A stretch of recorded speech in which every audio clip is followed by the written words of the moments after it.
दोस्तों नमस्कार। आज मैथिली का क्वेश्चन आंसर लेके आ गए हैं। हम कोशिश करते हैं आपको अधिक से अधिक क्वेश्चन आंसर बताएं। चलिए चैप्टर नंबर 4 से शुरू करते हैं। चैप्टर नंबर 4 है चंद्रमुखी, जिनका लेखक है लिली रे। इसका प्रश्न अभ्यास पे आते हैं। क्वेश्चन है, निम्नलिखित प्रश्न का सही विकल्प चयन करो। तो क्वेश्चन ये कि चंद्रमुखी दय का पुत्र अछि, तो चंद्रमुखी दय का पुत्र फूल अछि।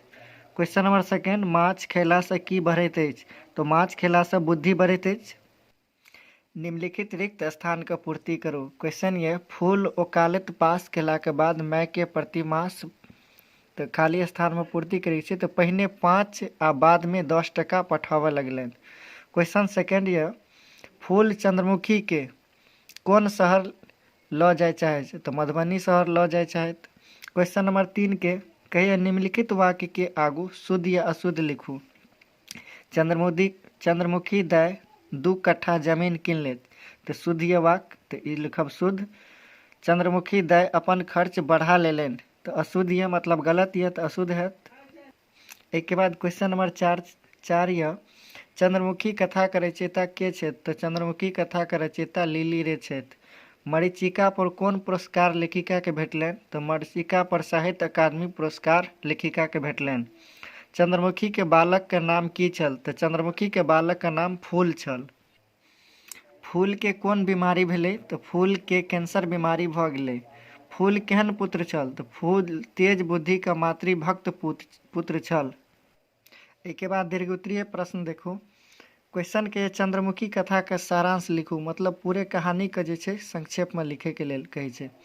जेकर उत्तर हेतै, चंद्रमुखी के बच्चा में माय बाप अट्टा पट्टा के कहथिन जे अट्टा पट्टा चंद्रमुखी के 5टा बेटा, मुदा भगवान हुनकर बात नहीं सुनलनि। पति पहले पुत्र के गर्भांध के चलि बसला। कोख के देख चंद्रमुखी के संतोष भेलनि। भगवान के कृपा से बेटा के जन्म भेलनि। बड़ मेहनत के राति राति चरखा काटि दोसरा के घर आंगन में काज के पढ़बऽ लगली। बच्चा से जहिना नाम फूल तहिना बड़ होनहार। कोनो तरहे चंद्रमुखी वकालत करौलनि। बेटा पहिने 5 टका बाद में 10 टका क भेजे लगनि। बड़ सुख से रह लगली आ नव नव मनोरथ पोसे लगली। बेटा आग्रह करनि, चल मधुबनी में दुनू गोटे संगे रहब, मुदा मनोरथ रहे जे पहिने पुतोह कए ली तखन जायब। एतेक धैर्य जे पोता पोती के लेल जमीन कीन आम के बगीचा लगौलनि, मुदा भगवान के ई कहाँ मंजूर छलै। बेटा के कैंसर भऽ गेलनि। पुनः ओहो जमीन शुद्ध भरना राखि इलाज करौलनि, किंतु भगवान नहीं सुनलनि। बेटा मरि गेल। ओ बौद्ध भऽ गेल। लोक के झिझोरला पर कहै छथि, भूख लागल अछि आ हमरा नींद लागल अछि। आब हम केकरा लए जोगायब आ केकरा खातिर राति राति भरि जागब। क्वेश्चन नंबर अगला है, चंद्रमुखी कथा का मूल विचार लिखू। लेखिका द्वारा चंद्रमुखी कथा में कह चालनि जे नारी आशाक बल पर दुष्पर सँ दुष्कर कष्ट सहि सकैत अछि, जो ओ अपना सुख सँ बेसी अपन पुत्र के कल्याण के संबंध में सोचैत अछि आ एहि लेल ओ जीवन भरि प्रयत्नशील रहैत अछि। जखन ओहो आशा टूटि जाइ छै तो बौद्ध भऽ जाइ अछि। अगला क्वेश्चन है, अपन संतान के लेल चंद्रमुखी कोन कोन कष्ट उठबैत रहली। तो अपन उत्तर यह, अपन संतान के लेल चंद्रमुखी दोसरा के घर आंगन में काज करै छली। अपने भूखलो रहि बेटा के माछ आनि दै छलखिन। राति राति भरि जागि कऽ चरखा कटैत रहथिन। अगला क्वेश्चन है, चंद्रमुखी कथा अहाँ के केहन लगैत अछि। तो चंद्रमुखी कथा ज्ञानवर्धक अछि। एहिसँ एकटा नारी के धर्मनिष्ठ परिवार के प्रति माया और मन में प्रबुद्धित मनोरथ अनुभव होइत अछि। क्वेश्चन नंबर 5 यह, चंद्रमुखी के चरित्र चित्रण करू। चंद्रमुखी एकटा बुझनुक, सहनशील, मेहनती आ धर्मनिष्ठ नारी छथि। ओ विधवा भेलाक बादो अनेक कष्ट से अपन पुत्र के वकालत करौलनि। ओकरा बाद सुख एवं पोता पोती के मंगल कामना में लीन भऽ जाइत अछि। पुत्र के मृत्यु के बाद हुनका ततेक क्षोभ आ दुख भेलनि जे ओ बताह भऽ गेली। चैप्टर नंबर 5 यह, भोजन, जेकर लेखक यह राजमोहन झा। जेकर वस्तुनिष्ठ क्वेश्चन देखियो। क्वेश्चन यह, हम कटोरा उठा के एके सांस में बचल सबटा आ खाली स्थान पीब गेलूँ। तो की पीब गेलूँ? दूध पीब गेलूँ। क्वेश्चन नंबर ख यऽ हम खाली स्थान तोड़ि दाँत तर लेलहुँ। तो एहिमे खाली स्थान में की भरल जेतै तो पापड़। क्वेश्चन नंबर 2 यऽ निम्नलिखित वाक्य के समक्ष शुद्ध अशुद्ध लिखू। रमुआ मालिक छल तो ई अशुद्ध यऽ, रमुआ मालिक नहीं नौकर छल। एक बाद ख नंबर क्वेश्चन ये कथानायक के पत्नी ममता छली तो कथानायक के पत्नी ममते छली सही बात है तो शुद्ध हेतै। क्वेश्चन नंबर 3 निम्नलिखित में सही विकल्प अपन उत्तर पुस्तिका में लिखू। तो चलू क्वेश्चन ये ममता की करे छली तो ममता कॉपी जांच कर रहल छली। क्वेश्चन सेकेंड अछि ममता रमुआ के की आने कहलक तो ममता रमुआ के पापड़ आने कहलक के। अब लघुत्तरीय क्वेश्चन पर ध्यान दियो जेकर क्वेश्चन नंबर 1 छे लेखक क्लास लेल की तैयार करे छला तो लेखक क्लासक लेल नोट तैयार कर रहल छला। क्वेश्चन नंबर दोसर अछि ममता ड्राइंग रूम में की कऽ रहल छल तो ममता ड्राइंग रूम में कॉपी जांच रहल छल। ममता कॉपी पर की चढ़बै छली ममता कॉपी पर नंबर चढ़बै छली। भोजन आइ कोन क्रिया के अंतर्गत आबैत अछि तो भोजन आइ यांत्रिक क्रिया के अंतर्गत आबैत अछि। क्वेश्चन नंबर 5 यऽ कथा में ममता छौड़ा ककरा कहने अछि तो कथा में ममता अपन नौकर रमुआ के छौड़ा कहना अछि।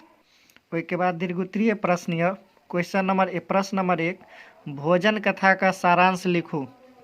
तो भोजन कथा के सारांश की छै तो ओकर वर्णन जे छै शॉर्टकट में करबाक छै तो चलू हम कह रहल छी। तो प्रस्तुत कथा में लेखक राजमोहन झा कहैत छथि जे पहिने जे पति पत्नी के बीच में जे प्रेम छलै जे आवेश से आब सोपन तऽ भए गेल अछि। पहिलुका लोक पति के विचारानुसार व्यंजन बनबै छल, ठाठ बाट के पीढ़ी बिछा आग्रह से बजा के स्वयं पंखा होइक के पति के भोजन करबै छलै। मुदा एखन अपनो विचारे नहीं नौकर के हिसाब से भोजन बनै छै। ओहो भोजन पत्नी परेश के नहीं वएह बेचारा काढ़ि के खुआबैत अछि। पत्नी संगे एहि लेल खाए बैसैत छथि जे ओना देर तक खाइत रहि जेता।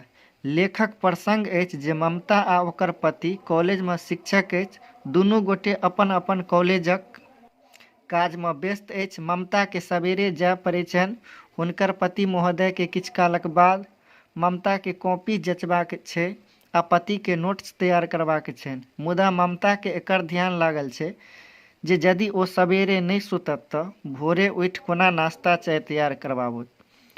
नौकरों के तऽ उठाबे पड़ैत छै, तखन समय पर नाश्ता बनै छै। मुदा पति तऽ 7 बजे उठै छथि, नहा धो कऽ कॉलेज जाइ छथि। कहबाक अभिप्राय जे काजुल स्त्रीगण के लेल पलखैत कहाँ छै जे वो बच्चा आ कि पति संगे प्रेम करती।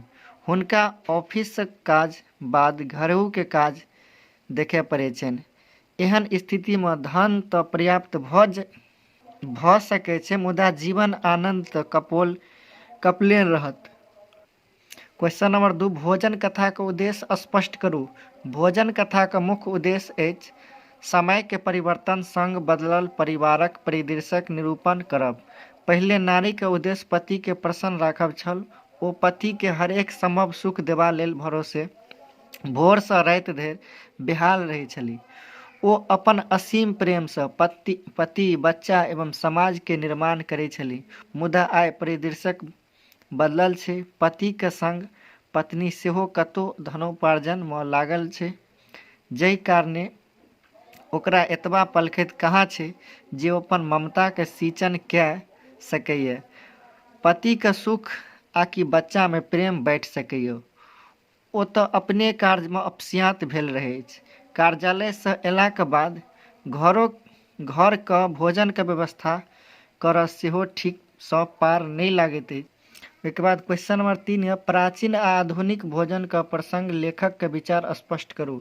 प्राचीन समय में मतलब पहिलुका समय में दाइ जहन भोजन बनबै छली तऽ बाबा से पूछि लै छली जे तरकारी की बनतै। बाबा तरकारी संगे ओकरा के बनेबाक ब्योंत मतलब तरीका सेहो कहि दै छलखिन।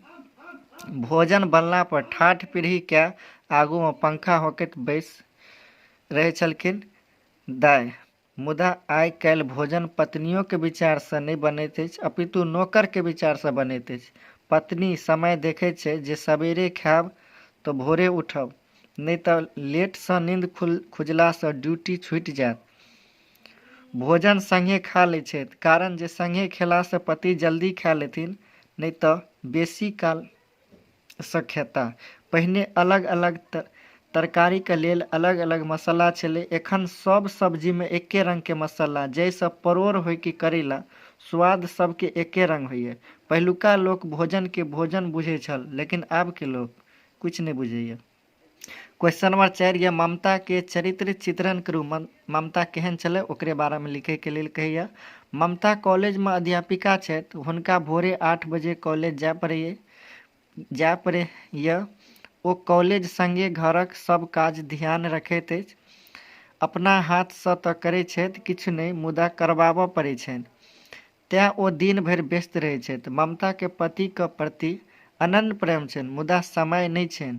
ओ पूर्णतः यांत्रिक भऽ गेल छथि, हुनका हृदय नहि छनि से बात नहि, ओहो अपन हृदयमे दबा रहल छथि समयके अभावमे। की करत बेचारी, मजबूर यऽ।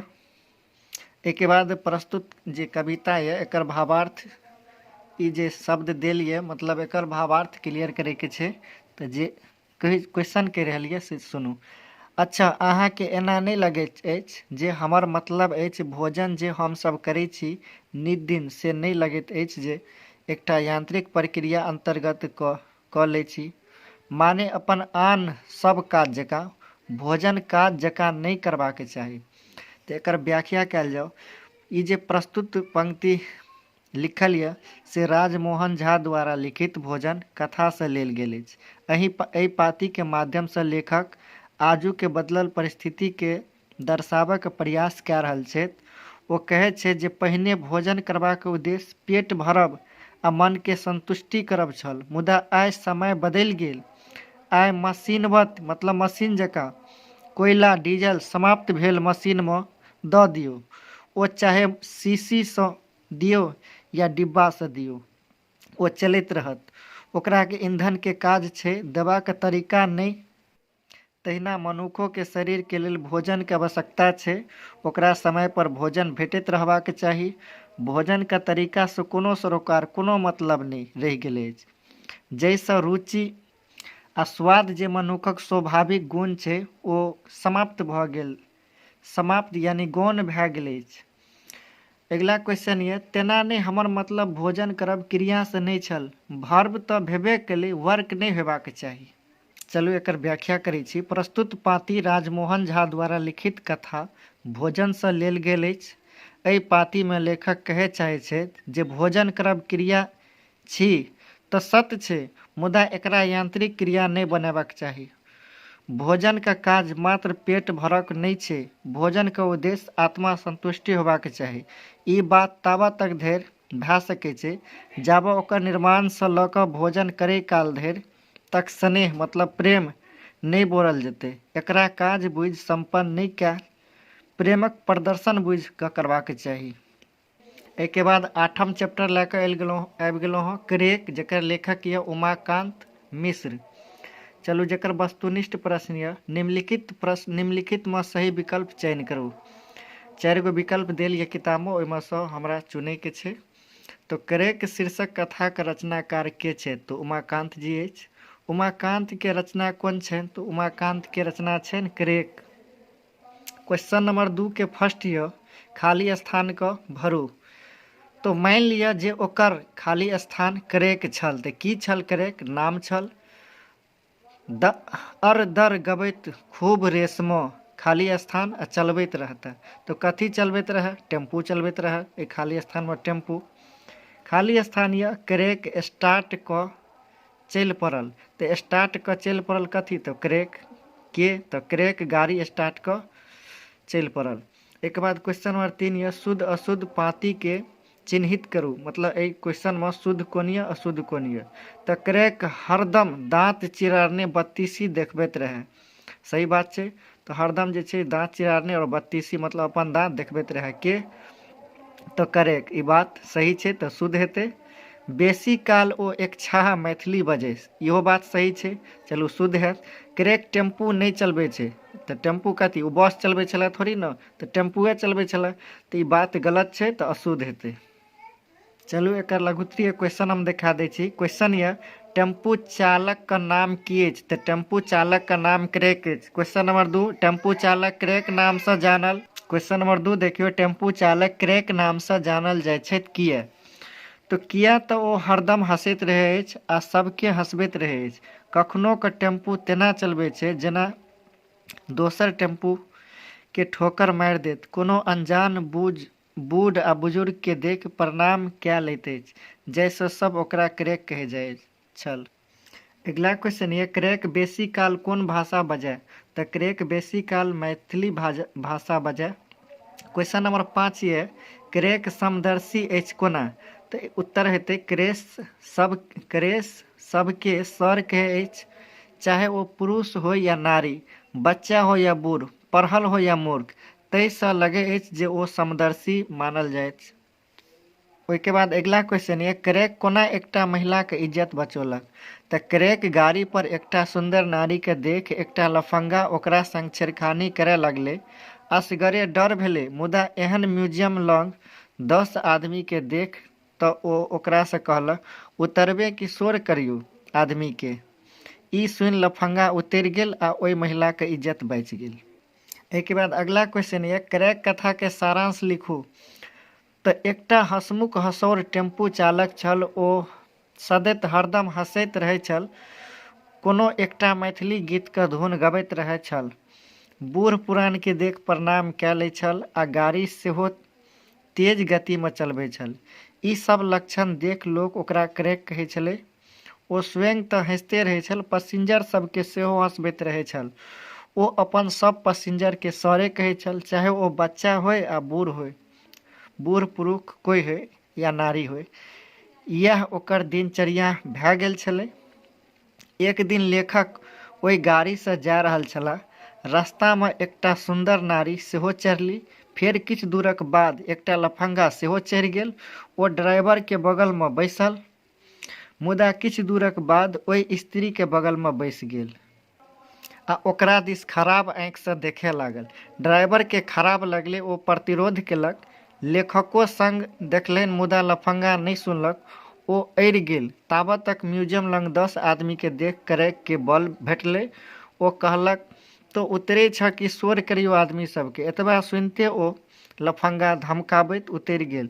तखन ओ क्रेक कहलक, सर, हम दोसर के माय बहिन के अपन माय बहिन जकाँ नहीं बुझबै तो कते काल टिक सकबै?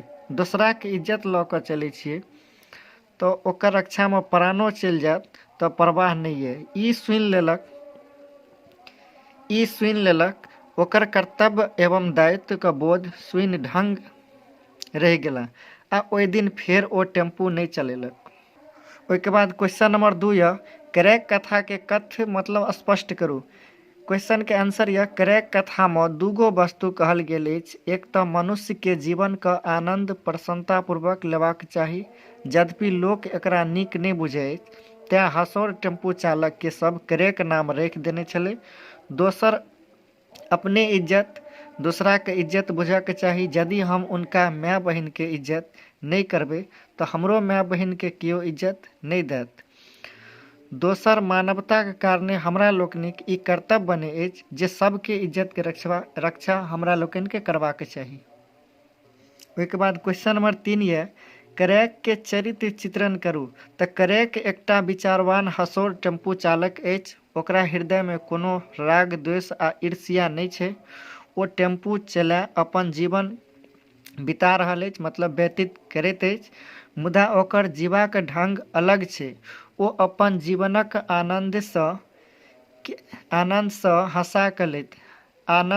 आनंदे कए और हंसा के लैत अछि।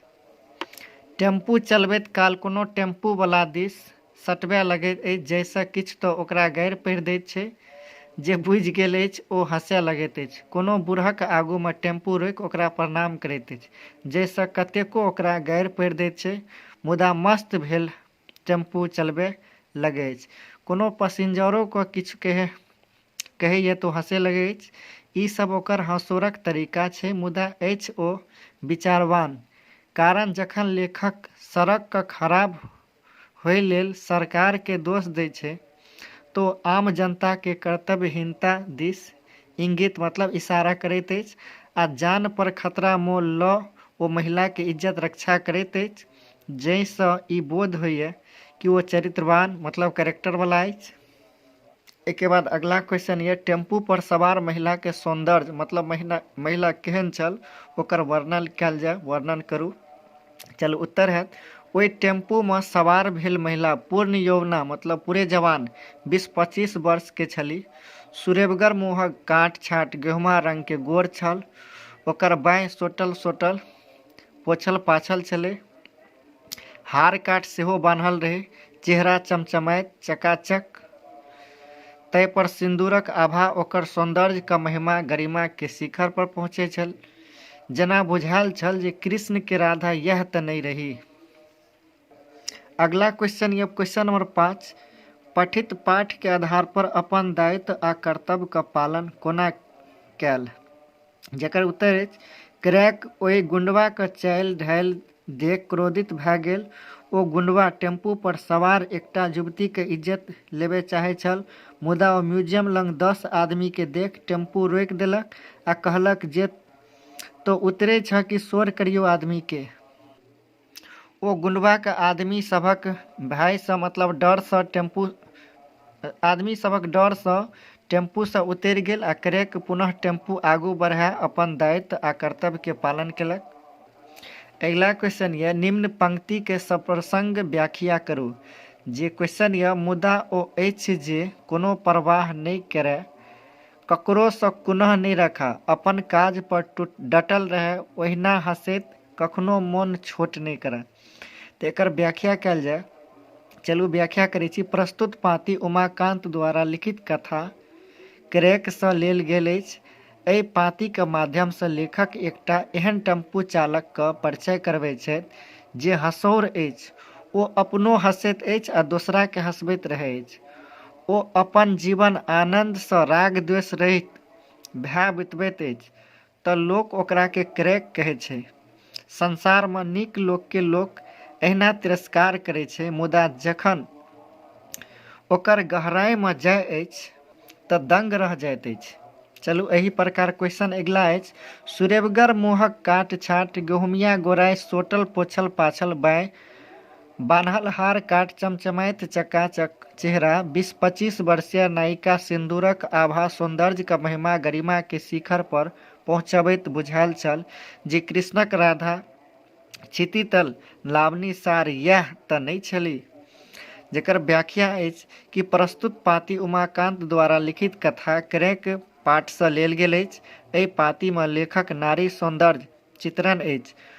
ओहि नारी के मुँह सुरेबगर गहुमा रंग का गोराइ सोटल पोछल पाछल बाँहि आ बान्हल हार काट आ चेहरा में जवानी के चमकी छलै, तै पर सँ माथक सिंदूर ओकर सौंदर्य के महिमा मंडित करै छलै। जेना बुझायल छल जे कृष्ण के राधा यह तऽ नहीं छी।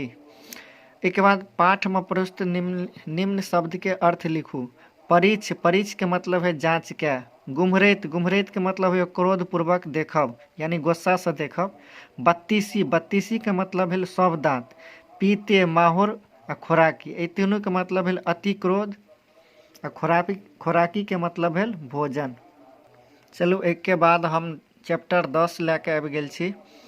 चैप्टर के नाम यऽ लेबरा अन्हार में एकटा इजोत, जे लिखने अछि महेंद्र मलंगिया। जेकर प्रश्नो उत्तर यह सबसे पहले हम ऑब्जेक्टिव पर आबि जाइ छी, वस्तुनिष्ठ पर। निम्नलिखित में सही विकल्प चयन करू। मंच पर दृश्य बनल अछि कैटा, एकटा या दूटा या चारिटा, तो 3टा दृश्य बनल अछि। चाहियक पाई देलनि तऽ चाय के पाई के देलक, मास्टर साहब देलक। ओहि के बाद क्वेश्चन ये निम्नलिखित में खाली स्थान के पूर्ति करू। कोयला के चूल्ही पर 2टा चाहक खाली स्थान चढ़ल छल तऽ कथी चढ़ल छल? केटली चढ़ल छल। घोड़ा कहिया और खाली स्थान करते तऽ की करते? पॉज करते। क्वेश्चन नंबर 3 ये निम्नलिखित में सही या गलत का चयन करू। मतलब एहिमे जे वाक्य सही छै ओकरा आगू सही लिखू, जे गलत छै ओकरा आगू गलत लिखू। गाछक जड़ि सँ हटि कऽ एकटा टेबुल राखल छल। सही बात यऽ कि गलत?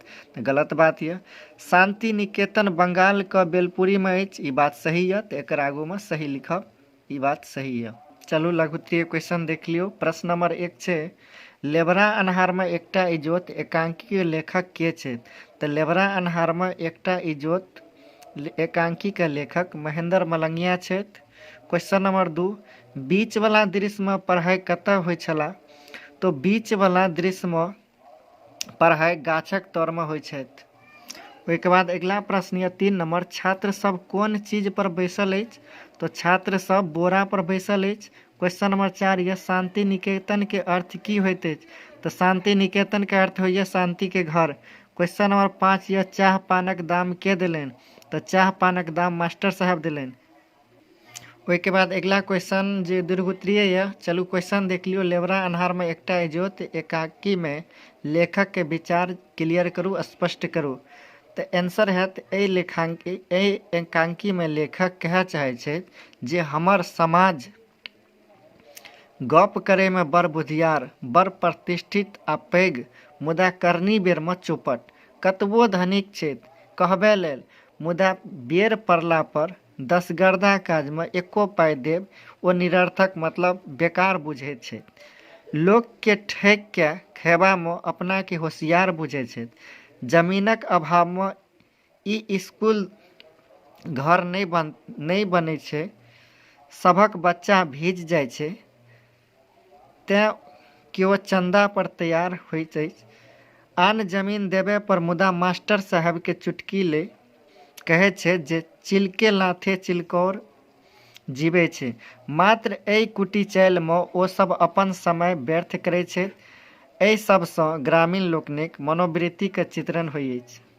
क्वेश्चन नंबर 2 यऽ, ग्रामीण समस्या पर एगो निबंध लिखू। तो गांव शहर से दूर एहन क्षेत्र में रहै अछि जतऽ आवागमन मतलब आबै जाय में असुविधा रहै छै। लोक के एक ठाम से दोसर ठाम जाय में अनेको कष्ट सामना करे पड़ै छै। इजोतक अभाव होइ छै, कारण बिजली तऽ नहीं रहै अछि। मटिया तेल सेहो पर्याप्त मतलब ओते नहीं भेटै छै। अधिकतर लोक अशिक्षित, मुख्य धारा से अलग, मात्र में मेहनत करब आ पेट चलायब एकरे व्युत में लगल। जेहो कनेक शिक्षित छै से ईर्ष्या, राग द्वेष, घमंड से भरल, सभक सब विधान सब में लागल, नहीं दोसरा के चिंता में समाजक चिंता। विद्यालय भवन हो आ कोनो सामाजिक विकासक कार्य होय, सब सहयोग से बेसी टांग घींचे में लागल। जै कारणे गांव आइयो पिछड़ल जा रहल अछि। संपूर्ण ग्रामीण के बच्चा मतलब पूरे गांव के बच्चा गाछ तर पढ़े छै, मुदा मास्टर साहब द्वारा बैसार करोलो पर ककरो नजर नहीं खुजले। उल्टे मास्टर साहब से चाह पानक ठेक कऽ खा लेलक आ तृप्त भऽ गेल। ओ सब एतेक नहीं सोचलक जे मास्टर साहब पढ़बथुन कि छुट्टी करथुन, हुनक दरमाहा भेटबे करथिन। छात्र नहीं अयतै तऽ दोसर ठाम के स्कूल में चल जेता, मुदा एहिसँ हानि ककरा हेतै? हुनका गामक सुविधा आ भलाई कथी में छनि तकर ओ ककरो चिंता नहीं छै। एहन लोक के बुझायब सबसँ पैघ समस्या बुझल अछि। गाम में वाणिज्य व्यापार के केंद्र के अभाव सेहो भेटैत अछि, जैसे दैनिक कार्य के वस्तु सब सेहो दूरे से आनऽ पड़ै अछि। चलू एहि के बाद हम चैप्टर नंबर 12 लेके आबि गेल छी। चैप्टर नंबर 12 यऽ भरि छिपा भात, जेकर लेखक अछि, लेखिका अछि विभा रानी। जेकर ऑब्जेक्टिव क्वेश्चन चलू हम शुरू कए रहल जाइ छी कि निम्नलिखित में सही विकल्प चयन करू। भरि छिपा भात के रचयिता छथि के छथि? तऽ विभा रानी। बतहिया के पति छल के छल? जवनका के बुढ़बा अदबेसु तऽ बुढ़बा। अब लघुत्तरीय क्वेश्चन देखियो जे क्वेश्चन ये विभा रानी के अहाँ पाठ्य पुस्तक में कोन कथा संकलित अछि? तो विभा रानी हमर पाठ्य पुस्तक में भरि छिपा भात कथा के संकलित अछि। क्वेश्चन नंबर 2, प्रश्न नंबर 2, बतहिया के कैटा संतान अछि? तो बतहिया के 4टा संतान अछि। बतहिया के की देखबा के लालसा अछि? तो बतहिया के भरि छिपा भात देखबा के लालसा छल। क्वेश्चन नंबर 4 ये बतहिया के भात पर कोन महिला हंसे लगली? तो बतहिया के बात पर रामपट्टी वाली मुँह झाँपि कऽ हँसे लागल। बतहिया के बोली केहन छल? तऽ बतहिया के बोली सुंदर मैथिली में छल। ओहिके बाद दीर्घोत्तरीय प्रश्न देखियो, भरि छिपा भात के सारांश लिखू। चलू देखियो, बतहिया लेखिका के गामक एकटा गरीब महिला अछि जकरा बूढ़ बर सँ विवाह भेल छलै। 4टा धिया पुता तऽ भेलै, मुदा ओ पति सँ प्रेम नहि केलक। तें पति मरबो केलै तऽ धान काटै ल जा लागल, जेना ओकर किछो नहि बिगड़ल होय। आ ठीक बिगड़लो नहीं रहे। पति जीवितो छलै तऽ ओ अपने अपन बाल बच्चा के प्रतिपाल करे। लेखिका संग ओकर आत्मीयता भए गेलै। तकर कारण छलै जे निश्चल तऽ छलै, ओकर जाते बड़ नीक सँ अबै छलै से ओ कए दै छलै। जतैत एक दिन ओ लेखिका सँ भरि छिपा भात खुएबाके आग्रह करे छै। लेखिका ई जानि जे भरि छिपा भात देख एकरा मन में कोन भाव उत्पन्न होइ छै से देखबा लेल गछि लेलक। अगिले दिन ओकरा आगू में भरि छिपा भात देलखिन आ कहलखिन जे ले खा ले। ओ जहन खयबा लेल बैसल तऽ पहिने खूब जोर सँ कानय लागल, मुदा फेर बुझौला पर ओ छिपा भरि भात ल जाकऽ अपन बच्चा सबके खुआ दैत अछि। पुनः दोसर दिन कहै छै भरि छिपा भात खायब। एहि कहानी में लेखिका दूटा बात के उल्लेख करय चाहै छलनि। पहिल ई जे प्रेम सर्वस्व होइत अछि, मतलब कि सबसे ऊपर होइत अछि। प्रेम के अभाव में पति के मरलो पर ओकरा लेल धन सन छलै, आ प्रेम कारण ओ भरि छिपा भात अपना बच्चा के खुए संतुष्ट भए गेल। दोसर ई जे समाज निश्चल लोक के अपढगाय, बताय, बकलेल आदि नाम सँ संबोधित कए कऽ पुकारैत अछि। क्वेश्चन नंबर 2 ये, बतहिया के मुख्य पात्र बतहिया के चरित्र चित्रण करू। तो बतहिया एकटा निश्चल गरीब मजदूरनी अछि। ओकर बियाह बूढ़ बर सँ भऽ जाइ छै, जै कारणे ओ पति सँ प्रेम नहि कए पाबै अछि। यद्यपि 4 गोट बच्चा के माय बनैत अछि। किछु दिन के बाद ओकर पति के देहांत भऽ जाइ छै, मुदा ओकरा लेखे कोनो बाते नहि भेलै, कारण सब दिन ओकरा अपने मेहनत मजदूरी करे पड़ैए, प्रतिपाल करे पड़ै छै। समाजक अन्य महिला सँ ओकर स्वभाव रहै छै। लेखिका ओहि गामक सुखी गृहस्थ घर में रहै छथि। ओ प्रतिदिन आबि हुनकर मालिश करै छथि आ 1 रुपैया रोज भेटै छै, जाहि सँ ओ अपन घरक आवश्यक वस्तु किनै अछि। ओकरा पति के भरि छिपा भात भेटै छलै तऽ ओ कहियो कऽ ओकरा लेल लेने आबै छलै। तऽ ओकरा भरि छिपा भात देखबाक बड़ मनोरथ, बड़ लालसा छलै। खेबाक मनोरथ नहीं छलै, कारण ओकरे 4टा बच्चा छलै। तें ओकरा जखन भरि छिपा भात भेटै छै तऽ ओ अपन बच्चा सबके खुआ दैत अछि। ओ एहिसँ तृप्त, मतलब कि खुशी सँ ओ पागल भए जाइ छल। अगला क्वेश्चन ये, भरि छिपा भात कथा के उद्देश्य स्पष्ट करू। भरि छिपा भात कथा के मुख्य उद्देश्य अछि समाजक गरीबी के चित्रित करब, जाहिमे गरीबी के कारण एकटा महिला के बूढ़ वर्ष होयबा के कारणे ओ निरपेक्ष भए जाइत अछि। ओ पति के रहितो अपने मजदूरी कए बाल बच्चा सबके गुजर करबैत अछि।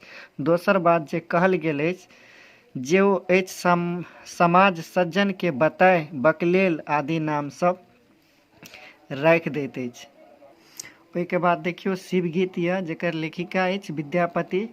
वस्तुनिष्ठ प्रश्न यऽ, शिवगीत के रचयिता के छथि? तऽ शिवगीत के रचयिता विद्यापति छथि। विद्यापति किनकर रचना अछि? तऽ शिवगीत। ओहिके बाद रिक्त स्थान के पूर्ति करू। बेरी बेरी अरे शिव, तऽ एहिमे अरे के बाद शिव भरल जेतै। नहीं खाली स्थान अनुकंपा, तऽ नहीं के और अनुकंपा के बीच में देखियो अपने किताब में आदर लिखल हेतै तऽ आदर भरल जेतै। ई खाली स्थान कैल तू सेवा, तऽ एतऽ की खाली स्थान में हेतै? जैन भरल छै। ओहिके बाद प्रसंग व्याख्या करे वाला क्वेश्चन अछि, जे क्वेश्चन ये, निर्धन जन बोली सबके उपहास्य नहीं आदर अनुकंपा, तो एकर व्याख्या प्रस्तुत पाती ई महाकवि विद्यापति द्वारा रचित गीत शिव गीत सँ लेल गेल अछि। एहि पाती के माध्यम से कवि पार्वती के मोन अपन गरीबी के कारणे क्षीण भऽ गेल छनि, कारण निर्धनता से लोक हँसी उड़बैत अछि, समाज में कतौ आदर नहीं भेटै छै, अर्थात समाज में निर्धनता के कहियो कोनो सम्मान नहीं भेटलै है आ नहीं भेटै छै। दोस्तों इसी के साथ आज ख़त्म करते हैं, क्योंकि पूरा क्वेश्चन बताना और पूरे चैप्टर को बताना ये संभव एक दिन में नहीं है, इसलिए आप लोग इतना से काम चलिए। फिलहाल आप लोग को पूरा जो है नोट्स दिया गया है, तो आप लोग तैयारी में लगे रहे और बेहतर से बेहतर तैयारी करें। थैंक यू, बेस्ट ऑफ लक।